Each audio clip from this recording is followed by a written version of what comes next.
کی صورتحال لگاتار بگڑی ہوئی ہے، ابھی تک حالات ٹھیک نہیں ہو رہے ہیں۔ ہم آپ کے ساتھ تمام چیزیں شیئر کر دیتے ہیں۔ پاکستان کے حوالے سے بڑی پریشان کن اطلاعات ہیں۔ ایران کے بعد سب سے بڑا نقصان پاکستان میں ہوا ہے، وہ کیسے ہوا میں پاکستان کی تفصیلات آپ کو بعد میں بتاتا ہوں، لیکن پہلے ایران اور امریکہ کی لڑائی کے حوالے سے اس وقت تک کی جو تازہ ترین صورتحال ہے وہ میں آپ کے سامنے رکھنے والا ہوں۔ لڑائی میں بہت سارے اور ممالک اب کودنا شروع ہو گئے ہیں، جن میں سب سے پہلے برطانوی وزیر اعظم نے امریکہ کو اپنی ملٹری بیسز ایران پر حملوں کے لیے استعمال کرنے کی اجازت دے دی ہے۔ اس سے پہلے برطانیہ نے منع کیا تھا، لیکن کیونکہ امریکہ کے جو بھی ہتھیار ایران کی رینج میں ہے تو ایران لگاتار ان کے اوپر اٹیک کر رہا ہے، اور شاید اس صورتحال کا اندازہ نہیں تھا امریکہ کو، تو اب برطانوی بیسز کو استعمال کرنا چاہتا ہے امریکہ۔ اس سے ذرا فائدہ یہ ہوگا کہ کچھ بیسز ایران کی رینج سے باہر ہے۔ ایک یہ بھی اطلاع آئی ہے کہ سائپرس جو ہے وہ ترکی کے پاس ہے اور یونان کے پاس ہے آدھا، اور بیچ میں کچھ ایریا جو ہے وہ برطانیہ کے پاس بھی ہے، اور وہاں پہ برطانیہ کی ملٹری بیس ہے، اس کے اوپر بھی ایران نے میزائل داغا ہے، وہاں پہ بھی حملہ کیا ہے۔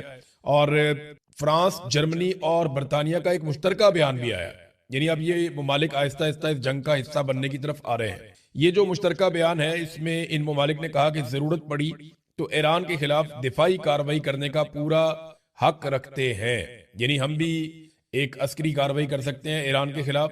تو فرانس اور جرمنی بھی برطانیہ کے ساتھ کھڑے ہو گئے، تو امریکہ کو آہستہ آہستہ اتحادی مل رہے ہیں۔ مڈل ایسٹ کے اندر جن ممالک پہ ایران نے جوابی کارروائی کی امریکی اڈوں پر، ان ممالک نے بھی اندیا دیا ہے کہ وہ ایران کے اوپر حملہ کر سکتے ہیں اور جوابی کارروائی کر سکتے ہیں، تو یہ مزید ممالک اس کے اندر کودتے جا رہے ہیں۔ چائنا اور رشیا وہ بھی سخت بیانات دے رہے ہیں، اور ان کی جانب سے بڑی کلیئرٹی کے ساتھ نہ صرف امریکہ کی بلکہ اسرائیل کی مذمت کی گئی ہے، اور ایران کے اوپر حملوں کو غیر قانونی اور بلا جواز قرار دیا گیا ہے، بلکہ انہوں نے شدید ان چیزوں کی مذمت کی ہے، اور سپریم لیڈر آیت اللہ خامنہئی کی شہادت کے اوپر زوردار طریقے سے آواز اٹھائی ہے، خاص طور پہ رشیا نے۔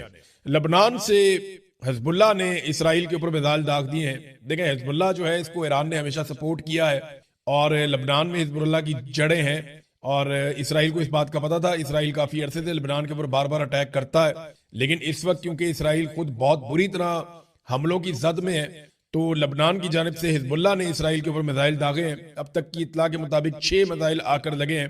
یہ صورتحال ہے جو باقی ممالک اس میں آہستہ آہستہ کود رہے ہیں، اس کا حصہ بن رہے ہیں۔ ایران پر حملے بہت شدت سے ہو رہے ہیں، دوسری جانب ایران بھی میزائلوں کی بارش کر رہا ہے۔ اب کچھ مناظر ایسے دیکھیں ہم نے، جو لوگ ویڈیوز بنا کے یہ دکھا رہے ہیں کہ ایران نے اسرائیل کے اوپر بعض ٹائم پہ ایسا دکھائی دیا جیسے میزائلوں کی بارش کرتی، بہت زیادہ میزائل جا کر گرے ہیں، اور جو قطر کے اندر امریکی بیسز ہیں وہاں پہ بہت زیادہ ایرانی میزائل جا کر گرے ہیں۔ اور کچھ میزائل اب وہ یہ بتا رہے ہیں کہ پہلے جو میزائل آ رہے تھے ان کی رفتار اور طرح تھی، وہ دکھائی بھی دے رہے تھے، لیکن اب جو میزائل آ رہے ہیں وہ تو دکھائی بھی نہیں دیتے، بہت رفتار سے آ رہے ہیں، ان کا صرف دھماکہ سنائی دیتا ہے اور وہ صرف آواز آتی ہے ان کی۔ تو اب ایران جو ہے وہ ہائپر سونک یا بہت جدید ہتھیار استعمال کرنا شروع ہو گیا۔ ایران کے پاس ہتھیار ہیں کتنے، اس کے بارے میں آپ کو یہ بتاتا ہوں، کیونکہ بہت سارے لوگ یہ سوال پوچھ رہے ہیں کہ ایران کے پاس کتنے میزائل ہیں اور وہ کتنے دنوں تک ان میزائلوں کا استعمال کر سکتا ہے۔ تو یہ ذخیرے کے بارے میں کوئی بھی مستند انفارمیشن نہیں ہے۔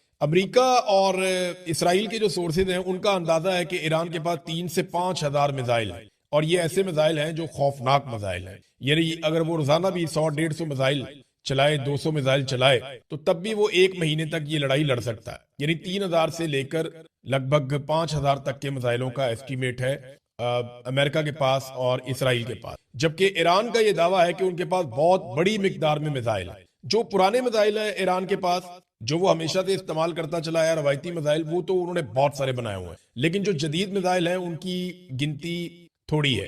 لیکن امریکہ کے اور اسرائیل کے مطابق، اور جو کچھ تخمینے عالمی سطح پہ دفاعی اداروں نے اور تنظیموں نے لگائے ہوئے ہیں، یا جو انہوں نے سورسز سے انفارمیشن اکٹھی کی ہے، اس میں وہ اگر بہت زیادہ بھی ہیں تو وہ 5000 کہے جاتے ہیں، کچھ سورسز یہ بھی کہتے ہیں کہ 8000 تک ہیں۔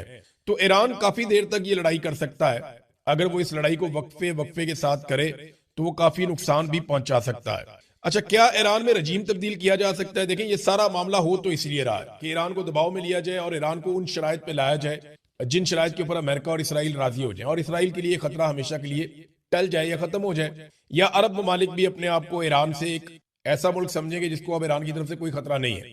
حالانکہ ایران کے معاملات عربوں کے ساتھ کبھی اتنے برے اس طرح رہے نہیں، زیادہ ان کا پھڈا جو ہے وہ اسرائیل کے ساتھ ہی رہا ہے۔ بہرحال، کیا ایران میں رجیم تبدیل کیا جا سکتا ہے؟ تو اب تک جو صورتحال دکھائی دے رہی ہے اس میں ڈونلڈ ٹرمپ بار بار اپیل کر رہے ہیں ایران کی عوام سے کہ آپ نکلیں اور نکل کر آپ حکومت پہ کنٹرول کریں، اور ڈونلڈ ٹرمپ بار بار اپیل کر رہے ہیں ایرانی فورسز پہ، دھمکی بھی لگاتے ہیں، اپیل بھی کرتے ہیں کہ جناب آپ ہتھیار پھینک دیں اور اس لڑائی کا حصہ نہ بنیں اور آپ حکومت کی بات نہ سنیں۔ اس قسم کے پیغامات جو ہیں وہ ہیکرز پھیلا بھی رہے ہیں، اور جو موساد ہے اسرائیلی ایجنسی وہ بہت زیادہ اس میں پروپیگنڈا کرنے میں تیز ہے، وہ وہاں پہ ایران کے اندر بھی پروپیگنڈا کروا رہے ہیں۔ لیکن اس کے باوجود جو بات صاف دکھائی دیتی ہے، زمین پر اترے بغیر ایران میں رجیم چینج کرنا شاید ممکن نہیں ہو۔ آیت اللہ خامنئی جو ہیں وہ ان کی عمر دیکھیں نا، اب 86 سال ان کی عمر تھی، اس عمر کے اندر وہ شہید ہو گئے۔ جتنا ان کی زندگی نے فائدہ دیا نا ایرانیوں کو، اتنا ہی ان کی شہادت نے بھی فائدہ دے دی۔ یعنی جو انہیں اس بات کا آئیڈیا تھا، اب کچھ لوگ یہ کہہ رہے ہیں تجزیہ کار کہ آیت اللہ خامنئی خود شہید ہونا چاہتے تھے اور ان کی یہ خواہش تھی کہ ان کو شہید کر دیا جائے، کیونکہ وہ یہ جانتے تھے کہ اگر انہیں شہید کر دیا گیا تو اس کے بعد ایران میں رجیم چینج کرنا جو ہے وہ بہت مشکل ہو جائے گا، کیونکہ عوام کی ایک بہت بڑی ویو کھڑی ہو جائے گی اور ایک بڑی ہمدردی مل جائے گی آیت اللہ خامنئی اور ان کے حمایتیوں کو، تو اس کے بعد رجیم چینج کرنا شاید ممکن نہیں رہے گا۔ تو اب یہی صورتحال ہم ایران میں دیکھ رہے ہیں، بہت بڑے بڑے مظاہرے ہو رہے ہیں، بہت بڑی تعداد میں لوگ یکجہتی کے لیے نکل رہے ہیں، امریکہ کے خلاف نکل رہے ہیں، اسرائیل کے خلاف نکل رہے ہیں۔ تو یہ چیزیں نارملی جنگ کے دنوں میں ایسے ہوتی نہیں، لیکن یہاں پہ ہم ہوتی ہوئی دیکھ رہے ہیں۔ تو وہ جو خواہش تھی ایک آیت اللہ خامنئی کی کہ ان کی موت بھی ایران کے کام آئے، تو وہ ایسا لگتا ہے کہ وہ کام آئی ہے۔ تو ایران میں اگر رجیم تبدیل کرنا ہے تو گراؤنڈ پہ فورسز کو اتارنا پڑے گا، اور پھر ایک لمبی لڑائی کے نتیجے میں ہی رجیم تبدیل ہو سکتا ہے۔ اور ابھی آپ ویسے کچھ کہہ نہیں سکتے، بہت کنفرم اطلاع آپ نہیں دے سکتے، کیونکہ ایران کے اندر ایک باغیوں کا یا آپ کہہ لیں غداروں کا بھی ایک بہت بڑا ہجوم ہے۔ بہت سارے غداروں کو پہلے ہی سزائے موت دی گئی ہے، بہت سارے غداروں کو ایران میں سزائیں دی گئی ہیں، اور یہ بھی ابھی جو جن لوگوں نے یہ انفارمیشن دی ہے، جو جاسوسی کرتے رہے ہیں، وہ بھی ایران کے اندر ہی موجود ہیں سارے لوگ۔ تو یہ آپ کہہ نہیں سکتے کچھ کہ کل کیا ہو جائے گا، لیکن رجیم تبدیل کرنے کے لیے ایسا لگتا ہے کہ زمین پہ آنا پڑے گا۔ اور یہی صورتحال جو ہے وہ افغانستان کی بھی ہے۔ اگر افغانستان کے اندر پاکستان چاہتا ہے کہ رجیم تبدیل کر دیا جائے تو گراؤنڈ فورسز کے وہاں پہ جا کر کنٹرول کرنے تک یہ نہیں ہو سکتا۔ دیکھیں نا، امریکنز نے جب افغانستان میں رجیم تبدیل کیا تھا 9/11 کے بعد، تو وہ تب تک نہیں ہوا تھا جب تک کہ امریکن فورسز گراؤنڈ پہ نہیں اتر گئی، اور پھر انہوں نے اپنی کٹ پتلی حکومت بنائی تھی۔ اگر پاکستان یہ چاہتا ہے کہ افغانستان کے اندر حکومت تبدیل ہو جائے تو وہ خالی ہوا سے بم مار کے یا میزائل مار کے آپ نہیں کر سکتے۔ یہ طالبان جائیں گے، جا کے پہاڑوں میں چھپ جائیں گے، وہاں سے حکومت چلائیں گے، کوئی اور حکومت کنٹرول کر ہی نہیں پائے گا، یہ ان کو ماریں گے۔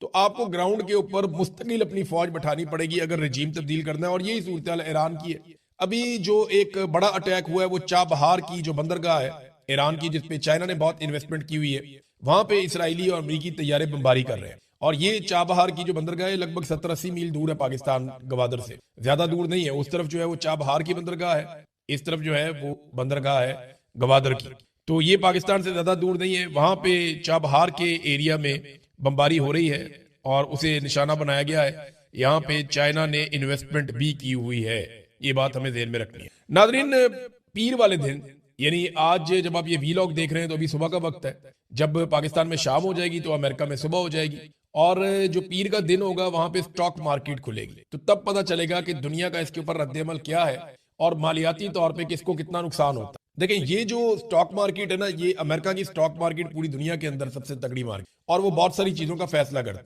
تو یہ خواہش تھی امریکہ کی، اسرائیل کی، کہ منڈے سے پہلے سارا معاملہ نمٹا لیا جائے، لیکن یہ معاملہ لنگر آن ہو رہا ہے، اور ایران جو ہے وہ لگاتار بمباری کر رہا ہے۔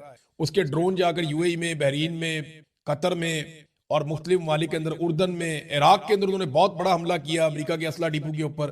پھر کچھ جگہ پہ جہاں امریکہ کے بحری بیڑے ہیں وہاں پہ انہوں نے اٹیک کیا، نقصان پہنچایا، آگ لگی ہے۔ تو ایران لگاتار حملے کر رہا ہے۔ دیکھنا یہ ہے کہ پیر والے دن امریکی مارکیٹ سے کس قسم کا رد عمل آتا ہے، اور دنیا میں پیٹرول کی پرائسز کہاں جاتی۔ اگر تو پیٹرولیم پرائسز بڑھ جاتی ہیں دنیا میں تو ایک بہت بڑا پریشر جنریٹ ہو جائے گا۔ امریکہ اس لڑائی کو جلدی نمٹانا چاہتا ہے، ڈونلڈ ٹرمپ کی خواہش ہے جتنی جلدی ہو جائے یہ معاملہ نمٹ جائے، اور رجیم چینج آپریشن اگر وہ مکمل کر سکے یا جو بھی اہداف انہوں نے اور حاصل کرنے ہیں وہ کر لیں۔ لیکن ایران اس کو لمبا کھینچتا ہوا دکھائی دے رہا ہے۔ ایران کے لیے چیلنجز بہت زیادہ ہیں، لیکن کیونکہ اب وہ ایسی سچویشن میں آ گئے ہیں کہ اگر ہم ڈوب رہے ہیں تو ہم آپ کو بھی لے کر ڈوبیں گے۔ لمبی جنگ جو ہے وہ خلیجی ممالک کو بھی سوٹ نہیں کرتی۔ آپ دیکھیں نا، جو خلیجی ممالک ہیں ان کا انحصار 3-4 چیزوں پہ ہے۔ نمبر 1، ان کا انحصار ان کے وسائل پہ ہے، جو ان کے پاس تیل ہے،